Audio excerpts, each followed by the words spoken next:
Hello everyone and welcome to the show. Today's video is part 3 of a 9-part video series where I dive into each of the 9 launch titles that were available for the Atari Video Computer System, which is what the Atari 2600 was known as when it was first introduced in September of 1977.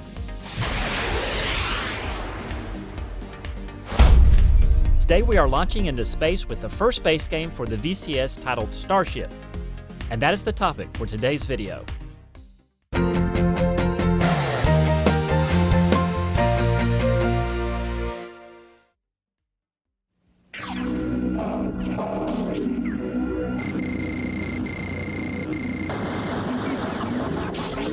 Don't just watch television tonight. Play it. Starship is a first-person space combat simulator programmed by Bob Whitehead and was the third launch title for the console. It was Bob's first game he programmed for Atari and the first space-related game developed for the Atari VCS. It was originally going to be titled Space Mission, as these early ads indicate. Check out those funky prototype joysticks with the long knobs at the end.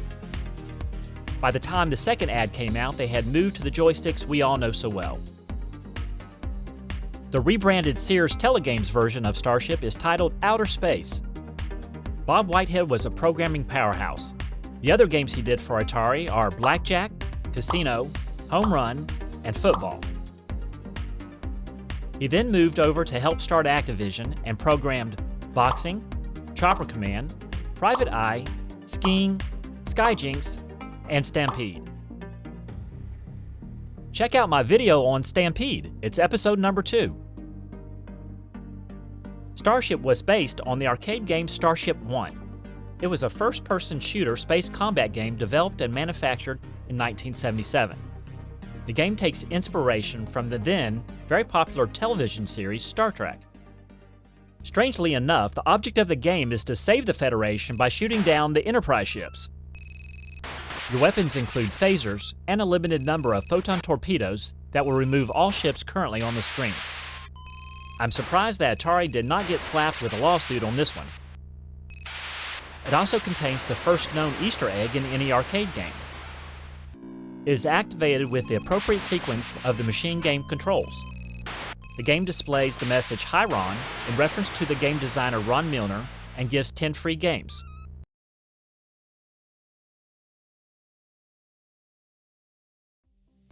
Cliff Spawn once again did the artwork for this game. I do think he needs to add a few more planets into the mix. The orbital mechanics of that solar system must defy physics. The instructions read that you're sitting in your Starship cockpit, and your television screen is suddenly transformed into the window of your Starship. Using your joystick controller, steer the ship deep into space. Now, if you're already sitting in your Starship cockpit, wouldn't you already have a window there instead of your television? I know, I'm just saying. In the first 4 variations, your mission is to destroy as many spacecraft and robots as possible within 2 minutes 16 seconds, all while dodging asteroids and meteors.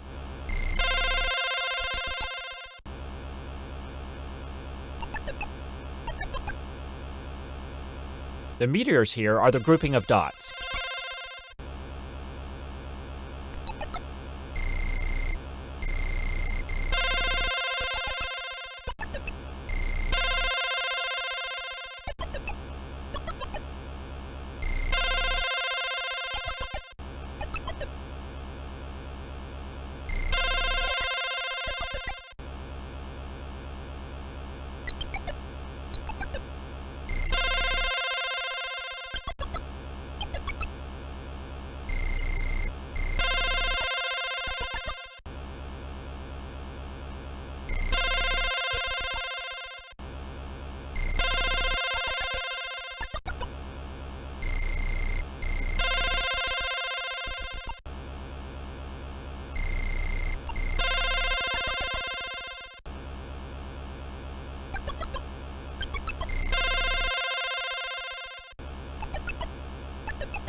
The second set of 5 variations are basically 2-player variations of the previous. The right joystick controls the Starship Commander, and the left the Module Commander. The Starship Commander gains points for each hit on the Space Module with its lasers. The Space Module's defense is it being able to become invisible by hitting the button.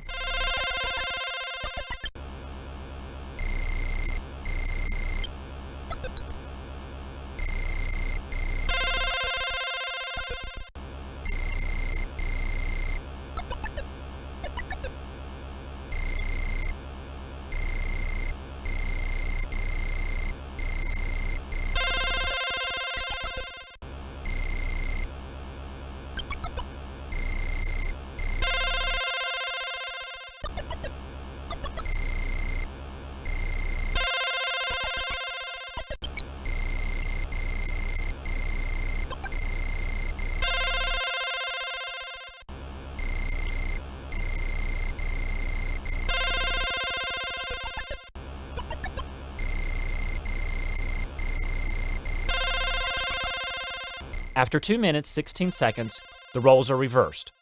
The other variations bring in asteroids and space objects for both players to avoid.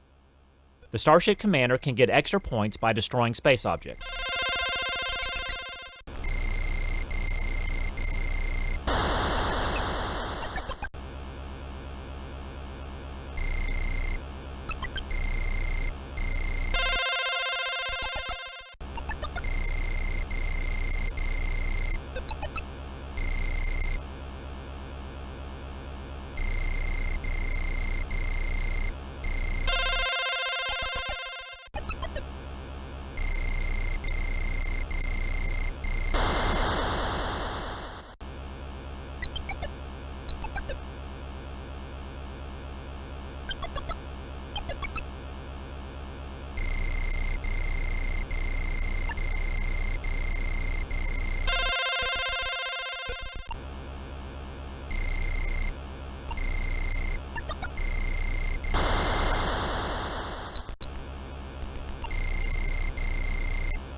The next 2 variations are called Warp Drive.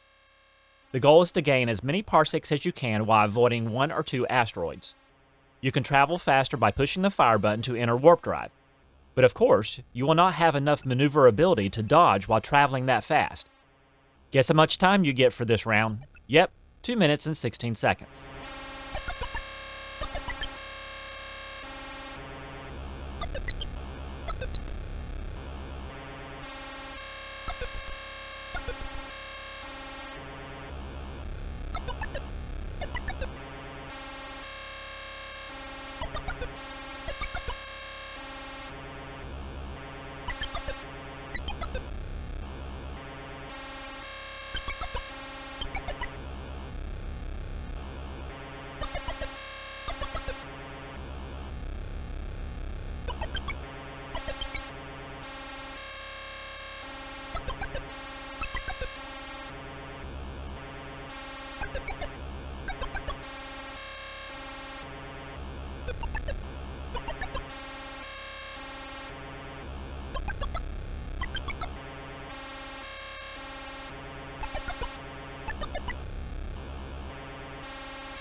The final 6 variations are called Lunar Lander.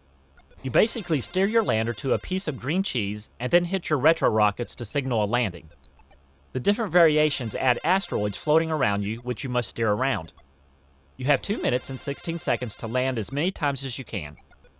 The 2-player versions each take a turn of one player controlling the lander and the other player controlling the green cheese.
I had not tried this title back in the day, so it was interesting to see what the first space game for the VCS offered. Starship was removed from Atari's catalog in 1980, so that might give you a glimpse into Starship's popularity. If you like first-person space shooters, you might find Atari Star Raiders or Activision Star Master a better alternative, providing more complexity and visual punch. Well, that's it for today's video. Have you played this one before, and what are your thoughts? Did it deserve to be removed from Atari's library? Let me know in the comments below. If you enjoyed the video, please hit the like and subscribe buttons, and hit that bell icon if you want to be notified of upcoming videos, like the ones for this 9-part launch title series. Take care, guys.